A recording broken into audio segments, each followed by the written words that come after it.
kita udah pembukaan, udah ibadah, udah sambutan-sambutan. Sekarang kita break dulu. Break kopi. Kok white kopi lagi. Kopi morning. Oke, di ruang. Ya, silakan. Kopi morning dulu kita.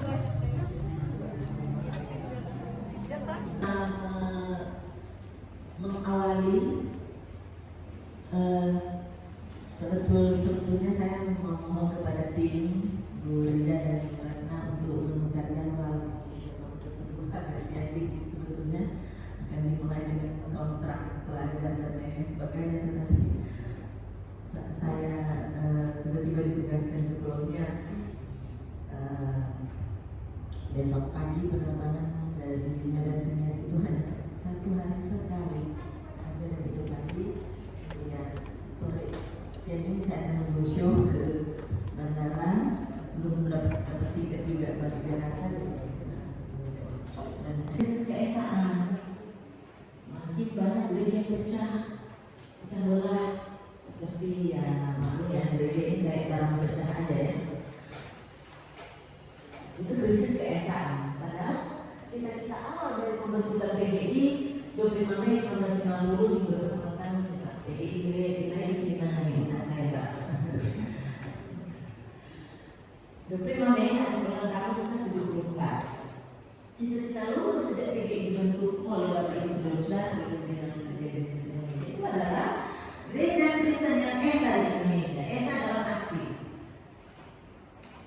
Unity in action, keesaan dalam aksi bersama. Nggak harus diseragamkan, dia punya baptisan, dia punya tetek bengek, dia punya simbol-simbol, enggak. Karena simbol itu dibutuhkan untuk penguatan iman, tapi bukan simbol yang mengatur iman.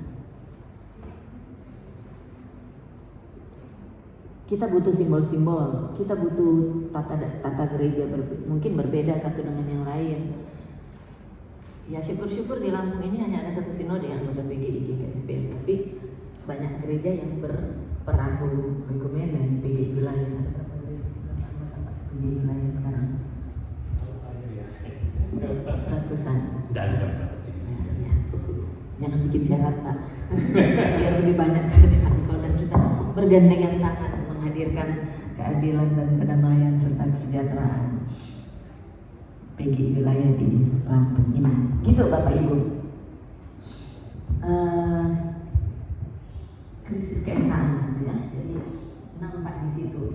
Hanya berelsa kita pada bulan berikutnya, bulan Mei, ada pertukaran mimbar, ada gereja GKSBS bisa naik mimbar HKBP, pendeta HKBP bisa naik mimbar GKPS, ada GKPS nggak sini ada? Ada. Pendeta GKPS bisa naik mimbar GBI. Itu hanya nampak di bulan Mei. Bulan-bulan kemudian udah saling mengabaikan. Itu krisis keesaan. Padahal kita sudah sepakat ada DKG. Salah satu dokumen keesaan gereja adalah saling mengakui, saling menerima.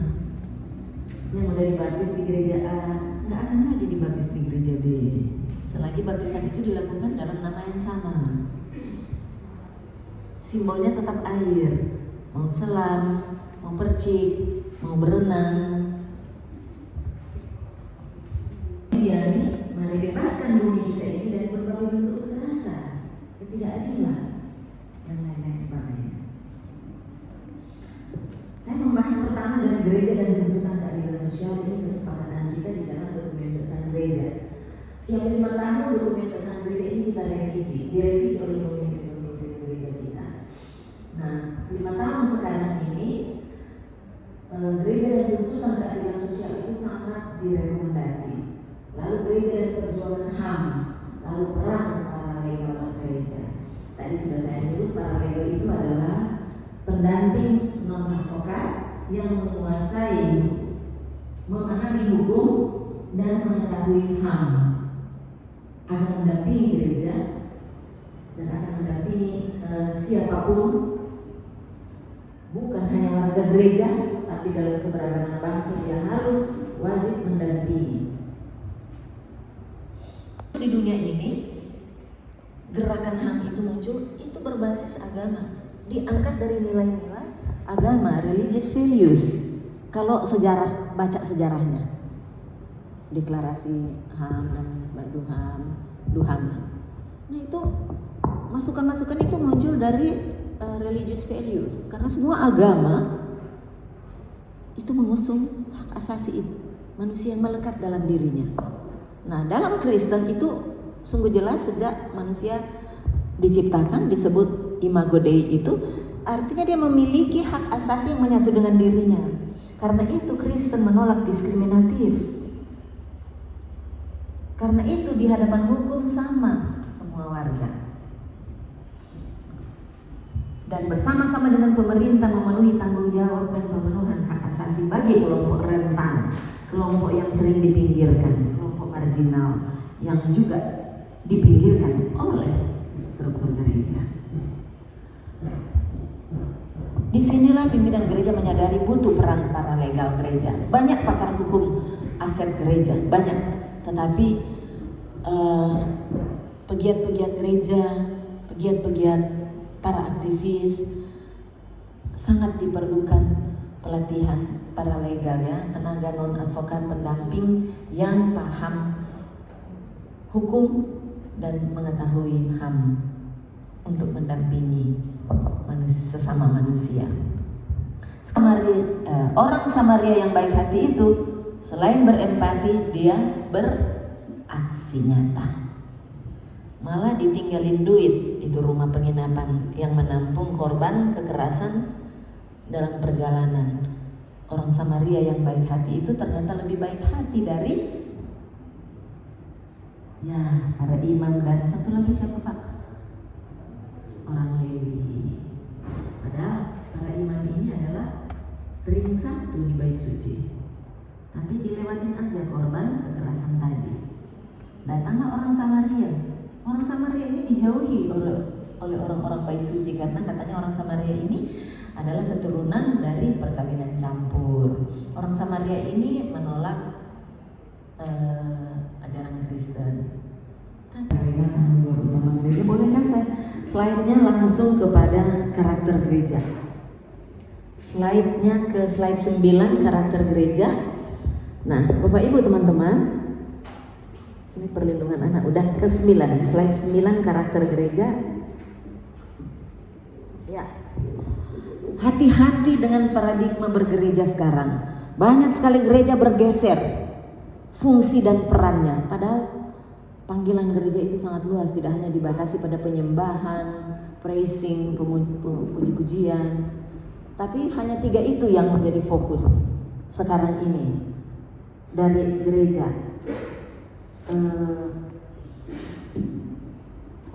Praising, apalagi praying, 1P apalagi ya? Persembahan, persepuluhan.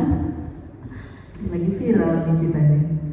Gereja dengan gereja berantem soal khotbah tentang persepuluhan. Aduh Pak, udahlah. Nah, Bapak Ibu, karakter gereja adalah the healing church, penyembuh, pemulih. Jangan menjadi the dangerous church, gereja yang membahayakan jika dia diam terhadap kekerasan, baik kekerasan seksual, kekerasan berbasis gendernya. Nanti akan diurai di gender based violence. OJBV itu di Biro Perempuan sana itu paling utama tuh, paling banyak program mereka itu di Biro Perempuan PGI. Sebagai the healing church, gereja terpanggil untuk memulihkan, menyembuhkan. Setelah ia membebaskan dan memperjuangkan HAM dari yang melekat dalam diri setiap orang. Dia keluar dari mimbar, keluar dari tembok-tembok gereja ini. Tembok-tembok gereja ini pintu. Keluar dia menghadapi realitas di luar sana, itulah gereja. Terima kasih. Baik, pertanyaan yang tadi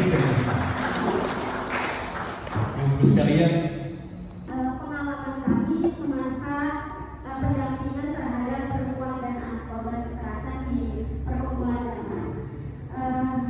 Sebelum kita bahas itu, izin memperkenalkan diri terlebih dahulu. Saya Afri Pinan, dimandati oleh Dewan Perkumpulan Damar untuk menjadi direktur eksekutif untuk menjadi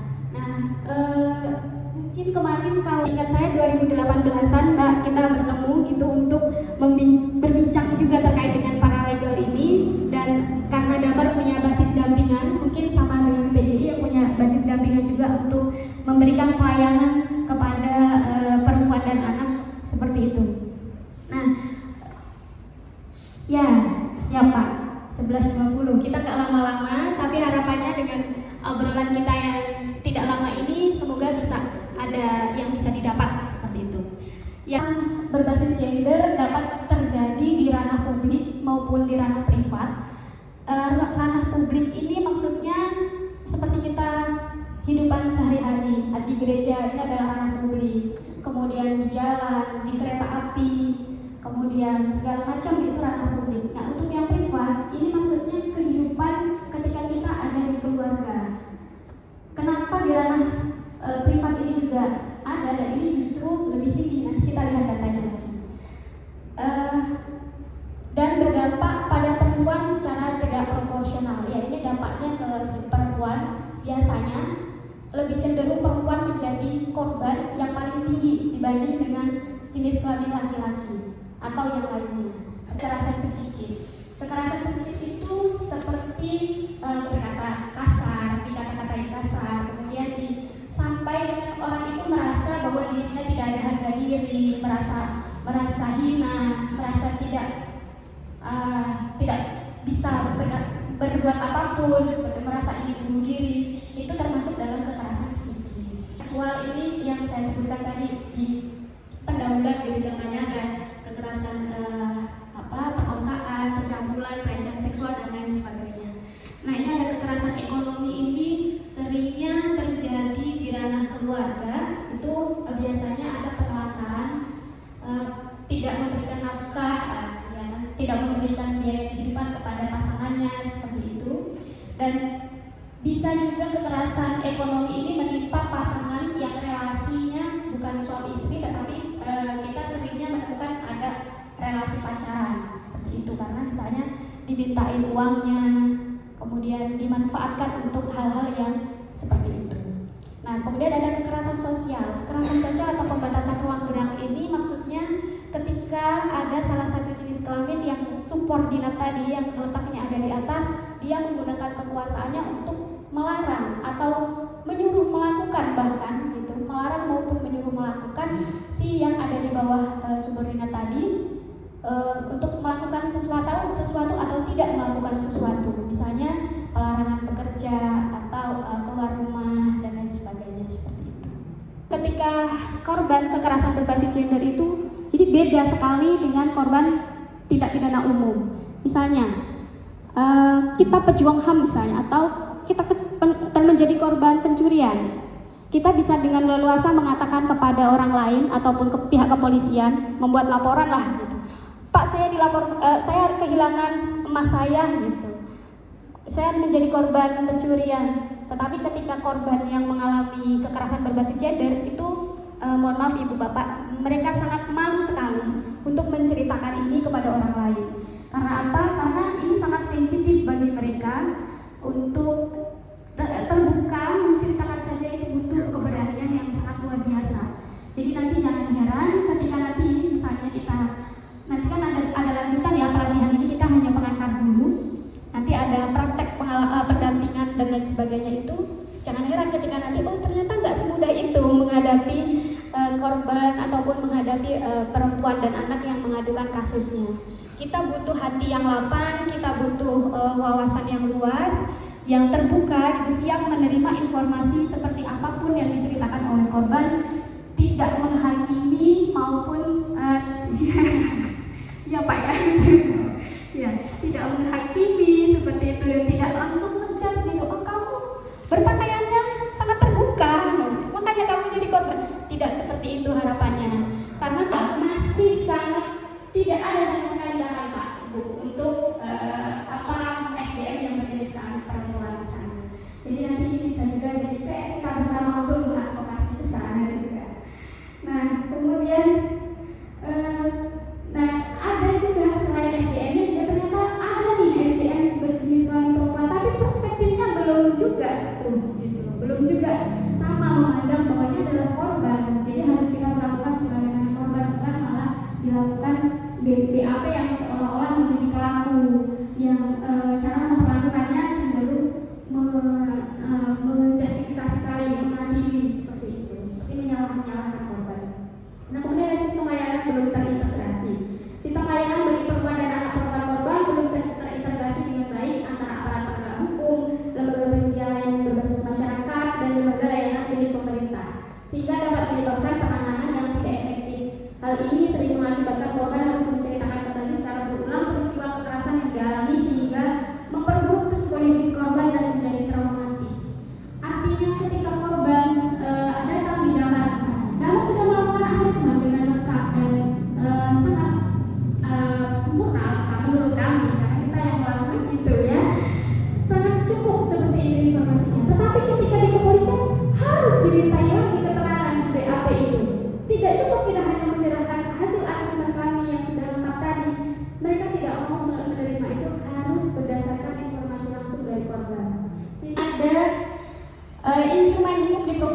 Lampung ini kita ambil yang sesuai dengan ini tentunya. Ini ada perda yang dari tahun 2006 ini masih berlaku, tetapi untuk efektivitasnya ini masih harus perlu diperkuat lagi.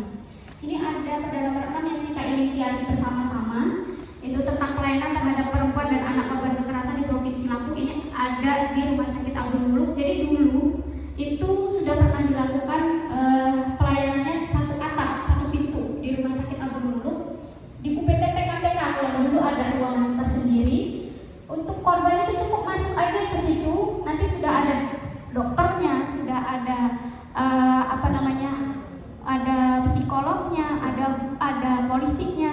Jadi cukup satu pintu, korban nggak kemana-mana begitu. Tapi untuk sekarang kita nggak tahu kenapa ini jadi mundur seperti itu. Nah, kemudian adanya pendidikan adil gender dan anti kekerasan untuk masyarakat, ini kita mendukung sekali. Kalau ini adalah pertemuan pertama untuk pendidikan paralegal, kalau nanti ada lagi pertemuan kedua dan selanjutnya, karena ini sangat bagus dan baik untuk diikuti kita semua, meskipun nantinya mungkin kita nggak minat untuk menjadi pendamping ataupun apa, tetapi kita mengetahui informasi ini sehingganya kita bisa memberikan informasi kepada yang lain. Adanya pendidikan adil gender dan anti kekerasan untuk masyarakat, adanya pendidikan adil gender dan anti kekerasan untuk aparat penegak hukum, kemudian layanan untuk perempuan dan anak korban kekerasan yang terintegrasi, kebijakan yang mengakomodir kebutuhan korban dan korban kekerasan. Itu adalah rekomendasi-rekomendasi dari kami untuk kedepannya kita akan melakukan advokasi itu secara bersama-sama, dan ini tidak hanya kerja sendirian, karena akan sangat berat jika tugas Tuhan jadi saya ingin berkhotbah jika tugas Tuhan terus kita selesaikan sendirian, itu sangat-sangat berat. Mari kita selesaikan tugas bersama, dengan bersama-sama, ya, tugas Tuhan ini secara bersama-sama untuk keadilan bagi semua, baik laki-laki maupun perempuan di Provinsi Lampung khususnya. Terima kasih. Kalau khotbah maka diaminkan. Amin. Baik.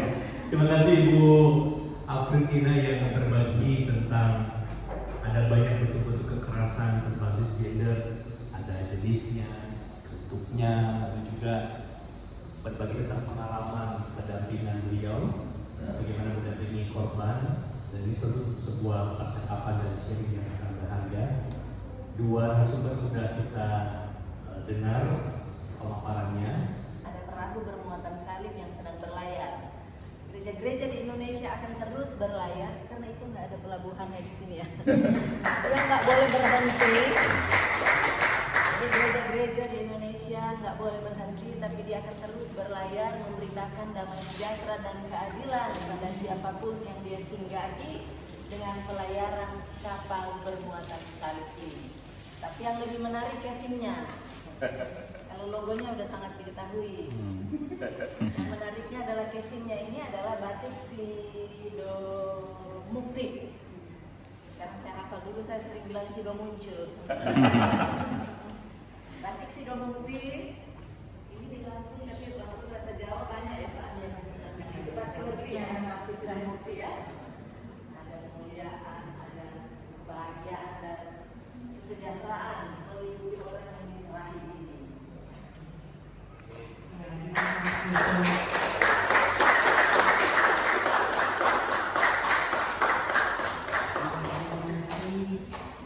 Tetap di tempat Ibu. Selanjutnya dari Kalau yang ini lagunya, kirimlah pelita Injili menyentak yang terlelap, ya, 2 kali ya. Kirimlah 3, 4. Kirimlah berita Injili menyentak yang terlelap. Kirimlah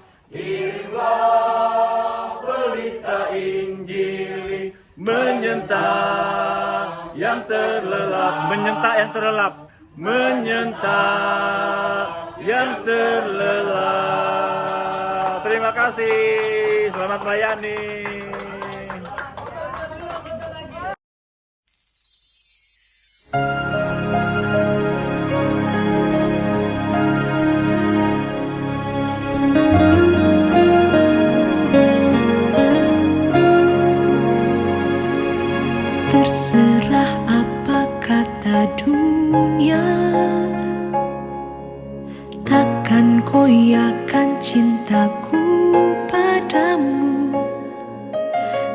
peduli kata dunia, takkan goyahkan imanku padamu. Dunia boleh berkata tidak, tapi kan ku katakannya untukmu. Karena satu hal yang ku tahu, karena satu hal yang ku percaya. Bapakku tak melihat rupa, tak memandang harta, dan semua yang telah ku punya, yang dia ingin tahu isi hatiku. Bapa selidiki hatiku. Bapakku tak melihat rupa, tak memandang harta, dan semua yang telah ku punya, yang dia ingin tahu isi hatiku. Bapa selidiki hatiku.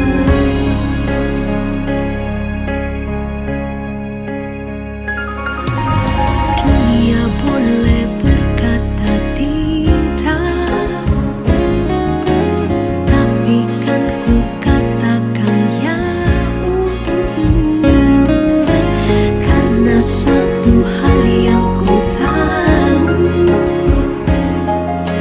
karena satu hal yang ku percaya.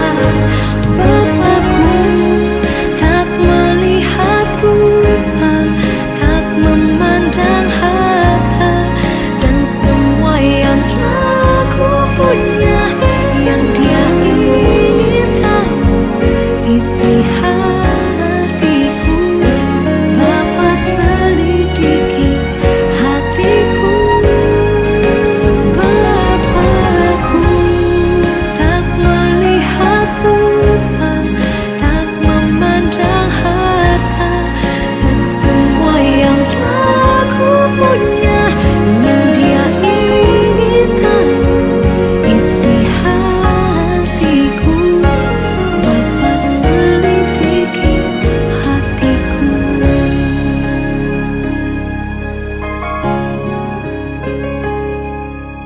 Karena satu hal ku percaya,